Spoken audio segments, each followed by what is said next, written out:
Hello students, welcome back to my YouTube channel Jaideep Sir's Maths Mania. Today I will discuss section C of Gala paper set solution paper number 6.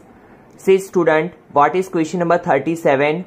Form a quadratic polynomial whose zeros are 7 plus root 5 and 7 minus root 5.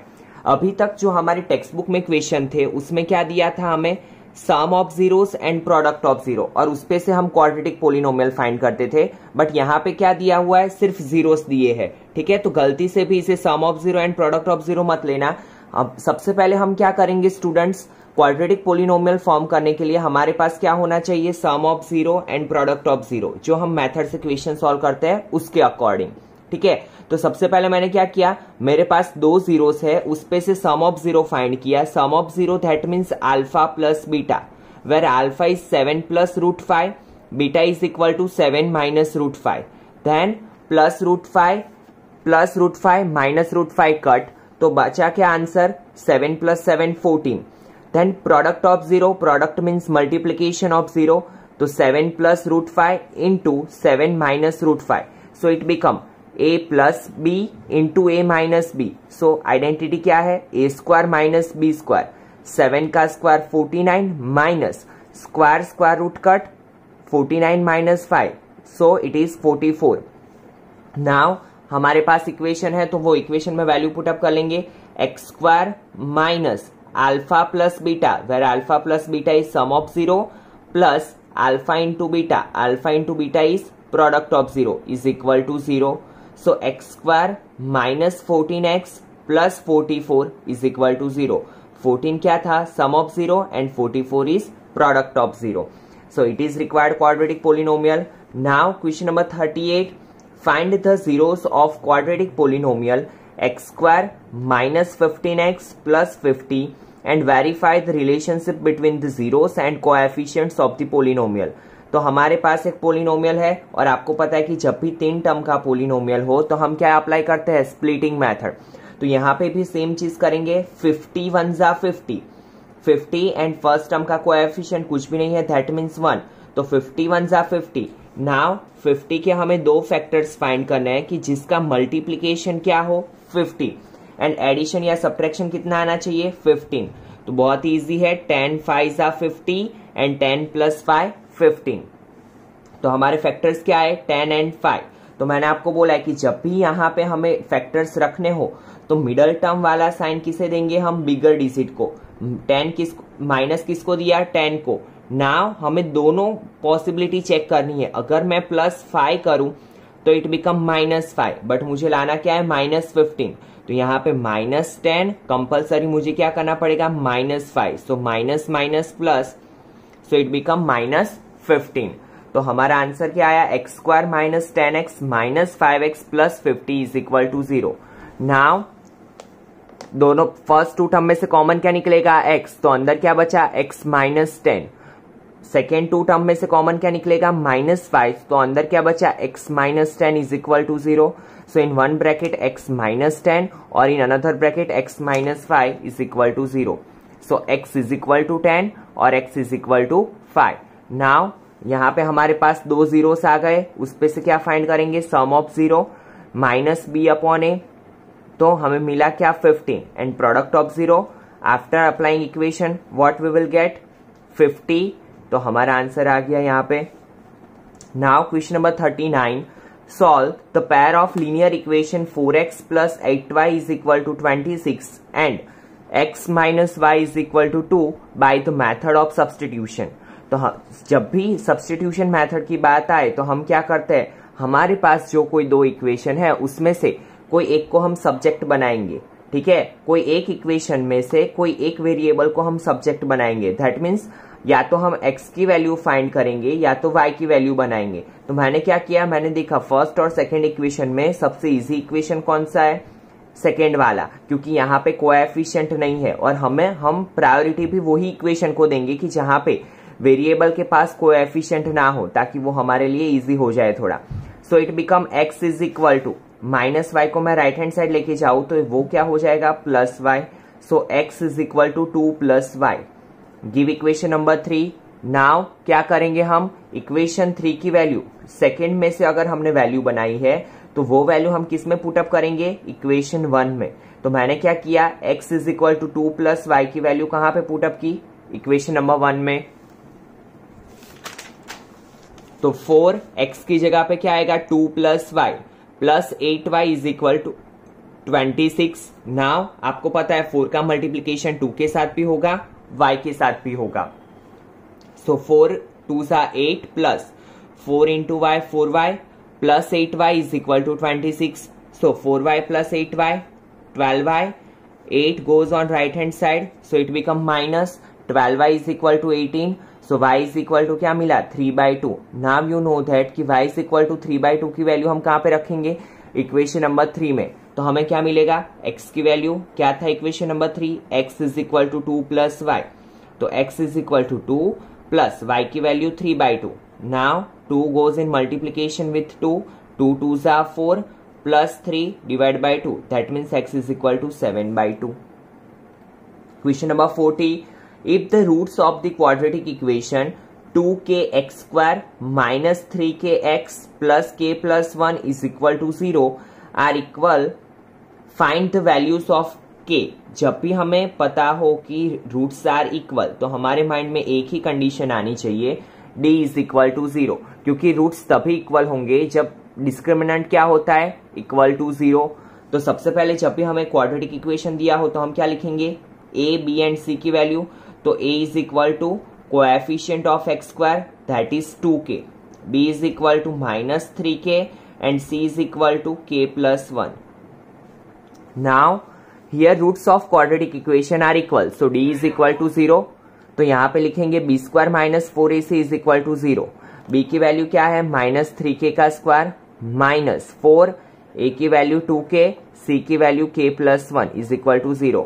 Now 4 2 सा 8k, 8k into k, 8k into 1, so 9k square minus 8k square plus minus minus 8k is equal to 0। 9k square minus 8k square, k square minus 8k is equal to 0। दोनों में से common निकलेगा k, तो k into k minus 8 is equal to 0। तो ये 0 हम इसे भी देंगे, इसे भी देंगे। So k is equal to 0, k minus 8 is equal to 0, but k is equal to 0 is not possible, क्योंकि अगर हमने k की वैल्यू 0 रखी यहाँ पे इक्वेशन में तो आप देखो 2 इंटू 0 इंटू एक्स स्क्वायर, तो ये टर्म तो 0 ही हो जाएगा, तो ये क्वाड्रेटिक इक्वेशन बनेगा ही नहीं। तो k की वैल्यू क्या मिली, k is equal to 8। Now question number 41, point P lies on the line segment AB joining A of -2 -2 and B of 2 -4 such that AP is equal to 3/7 AB. Find the coordinates of P. तो सबसे पहले जब भी section formula का question आए तो हम एक फिगर तो ड्रॉ कर ही लेंगे। तो A के कोऑर्डिनेट्स लिखे मैंने -2 -2, B लिखा 2 -4 और बीच में रखा P। नाउ अगर हम फिगर को ऑब्जर्व करें तो हमें क्लियरली पता चल रहा है कि AP plus PB is equal to क्या बन रहा है, ए बी। ठीक है, नाउ एपी की वैल्यू है हमारे पास क्या, 3/7 ए बी। तो एपी की जगह पे मैं क्या रखूंगा, 3/7 A B plus PB is equal to A B. Now PB हमें फाइंड करना है, तो ए बी को मैं लेके जाऊंगा राइट हैंड साइड पे। तो A B minus 3/7 A B, ये 7 जाएगा मल्टीप्लीकेशन में, तो 7 A B minus 3 A B divide by 7, तो 7 माइनस 3 4ab डिवाइड बाई 7, तो pb इज इक्वल टू क्या बना, 4/7ab।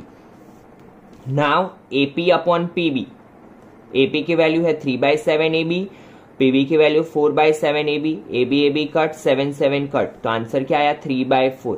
अभी हम यहाँ पे से कैसे फाइंड करेंगे रेशियो, तो देखो दोनों में ऊपर न्यूमरेटर एंड डिनोमिनेटर में कॉमन क्या है p, तो हम यहाँ पे क्या लिखेंगे, point p of xy divides line segment A B, ऊपर क्या है a, तो फ्रॉम a इन रेशियो 3/4, कौन से रेशियो में डिवाइड कर रहा है पॉइंट p, 3/4 में।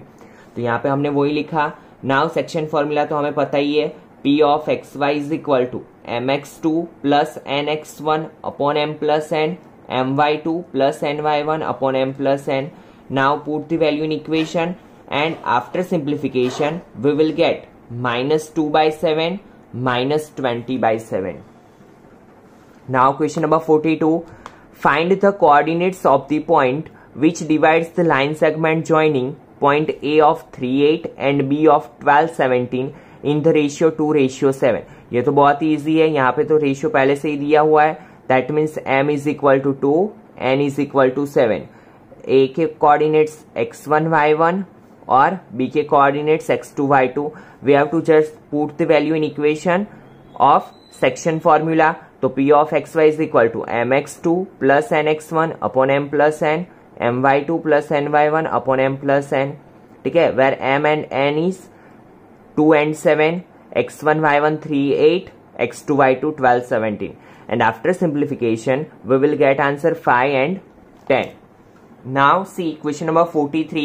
ये क्वेश्चन जो आपकी टेक्स्ट बुक में है एक्सरसाइज 12.1 का 5th नंबर का, उससे डिफरेंट है, तो गलती से भी उसके साथ इसकी कंपेयर मत करना। थोड़ा यहाँ पे कॉन्सेप्ट चेंज किया हुआ है, तो अच्छे से ध्यान देना students. An archery target has 3 regions formed by 3 concentric circles as shown in figure. If the diameters of the circle are in ratio, यहाँ पे क्या दिया हुआ है, diameters दिया हुआ है, वो भी कौन से फॉर्म में, रेशियो के फॉर्म में, 1:2:3, then find the ratio of the areas of the regions. यहाँ पे हमें एरिया फाइंड नहीं करना है, बट क्या फाइंड करना है, रेशियो ऑफ एरियाज। तो सबसे पहले डायमीटर दिया होता है, तो हम क्या करते हैं, पहला काम क्या होता है हमारा, रेडियस फाइंड करना। बट यहाँ पे क्या दिया हुआ है, डायमीटर रेशियो के फॉर्म में। तो आपको पता है कि जब भी कोई चीज रेशियो के फॉर्म में हो, तो हम सपोज x कर लेते हैं, तो d1 इज इक्वल टू क्या होगा, 1 into x, d2 is 2x, d3 is equal to 3x। Now radius क्या हो जाएगी, तो radius is equal to diameter divide by 2, that means x by 2, r2 is equal to x, r3 is equal to 3x by 2। अभी देखो हमारे पास ऐसे 3 circle है, तो सबसे पहले हम क्या करेंगे, एरिया ऑफ सर्कल 1 फाइंड करेंगे। तो इक्वेशन बहुत ही इजी है, pi are square pi into x by 2 का whole square, so pi x square by 4। Now area of circle 2, अगर हमें ये सर्कल का एरिया फाइंड करना हो, तो हमें पता है कि सिर्फ हमें कितना एरिया चाहिए, ये वाला एरिया। तो पूरे जो सर्कल है, बड़ा वाला सर्कल, उसमें से हमें कौन सा सर्कल सब्ट्रैक्ट करना पड़ेगा, ये छोटा वाला सर्कल, सर्कल 1। तो ही हमें क्या मिलेगा, ये वाला पार्ट। तो यहाँ पे क्या होगा, area of circle 2 is equal to pi are 2 square, बड़े वाले सर्कल में से क्या किया मैंने, छोटे वाले सर्कल को सब्ट्रैक्ट किया, that means pi are 2 square minus pi r 1 square. Pi को कॉमन निकाल लिया, r2 square minus r1 square. Now pi r2 square की value x square minus x square by 4, ये 4 जाएगा इसके साथ मल्टीप्लीकेशन में, so it become pi 4x square minus x square divide by 4, तो 3 pi x square by 4। Now area of circle 3 is equal to, area of circle 3 कैसे find करेंगे, तो सबसे बड़े वाले सर्कल में से ये दोनों सर्कल को सब्ट्रैक्ट कर लेंगे। तो ये कैसे सब्ट्रैक्ट होगा, ये तो हमारे पास है ही पाई आर 2 स्क्वायर, तो pi r 3 square minus pi are 2 square, put the value and after simplification we will get 5 pi x square by 4। नाउ हमें क्या फाइंड करना है, ratio of area of circle. तो पहले सर्कल का एरिया क्या है, pi by 4 x square, 3 pi by 4 x square, 5 pi by 4 x square. अगर हम पाई बाय 4 एक्स स्क्वायर से सबको डिवाइड कर ले, तो it become 1, it become 3 and it become 5। So ratio of area क्या आएगा, 1:3:5। ठीक है, pi by 4 x square, pi by 4 x square, pi by 4 x square cut. Now question number 44, a minor arc of a circle with radius, radius क्या दी हुई है हमें, 6 centimetre, subtends an angle of 60 degree at the centre, तो theta is equal to 60 degree. Find the area of minor sector and the major sector corresponding to this arc.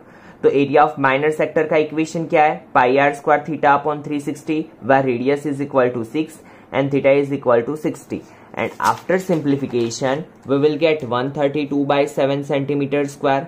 Now area of major sector, तो area of major sector का equation काफी सारे student भूल जाते हैं, तो हमें बहुत ही इजीली तरीके से याद रखना है इसे। देखो, it is a minor sector, अगर पूरे सर्कल में से मैं ये माइनर सेक्टर को हटा दूं, माइनर सेक्टर को निकाल दूं, ऐसे बाहर निकाल दूं, तो मिलेगा क्या मुझे, मेजर सेक्टर। तो बस ऐसे ही मुझे याद रखना है कि एरिया ऑफ सर्कल में से मैं क्या हटा रहा हूं, एरिया ऑफ माइनर सेक्टर, ये वाला पार्ट। तो एरिया ऑफ सर्कल का equation pi are square minus minor sector क्या है 132/7, हमने ऑलरेडी इसे फाइंड कर दिया है। Now after simplification we will get 660/7 centimetre square. Now last question of this section, question number 45. A card is selected at random from a well-shuffled pack of 52 cards. Find the probability that the selected card is a 7, that of spades, that of a black suit. Now first probability हमें find करनी है कि जो card हम drawn कर रहे हैं वो कौन सा हो, 7 का। तो आपको पता है कि पूरी किट में जो 52 कार्ड्स की किट होती है उसमें कितने 7 होते हैं, अलग अलग सूट के 4 7 होते हैं। तो ऊपर क्या आएगा 4 और नीचे क्या आएगा 52। सो 13 4s are 52। तो P of A is equal to 1/13। Now event B क्या फाइंड करनी है, probability that the selected card is of spades. आपको पता है स्पेड के कितने कार्ड होते हैं, 13 कार्ड होते हैं। तो 13/52। So P of B is equal to 1/4। And event C, probability that the selected card is of a black suit। तो black suit के कितने कार्ड होते हैं 26। तो P of C is equal to 26/52। तो 1/2। ठीक है, तो बहुत ही इजी क्वेश्चन था। और अगर इसमें आपको कार्ड वाला जो क्वेश्चंस होते हैं उसमें अगर आपको कोई भी डाउट है तो इसकी लिंक आपको डिस्क्रिप्शन में मिल जाएगी। प्रोबेबिलिटी वाले चैप्टर में मैंने इसे बहुत ही डीपली एक्सप्लेन किया हुआ है, तो आप वो वीडियो देख के अपने डाउट्स क्लियर कर सकते हो। ठीक है, तो इसी के साथ स्टूडेंट्स हमारे 6 के 6 गाला पेपर सेट का सॉल्यूशन यहाँ पे कंप्लीट होता है। Now we will discuss paper set solution of Marvel paper set. ठीक है, तो अभी जो नेक्स्ट वीडियो होगा वो मार्वल पेपर सेट का होगा। और अगर आपको कोई और पेपर सेट भी सॉल्व करना हो तो आप कमेंट सेक्शन में कमेंट कर सकते हो, तो हम वो पेपर सेट स्टार्ट करेंगे। ठीक है, चलिए मिलते हैं नेक्स्ट लेक्चर में। Thank you students.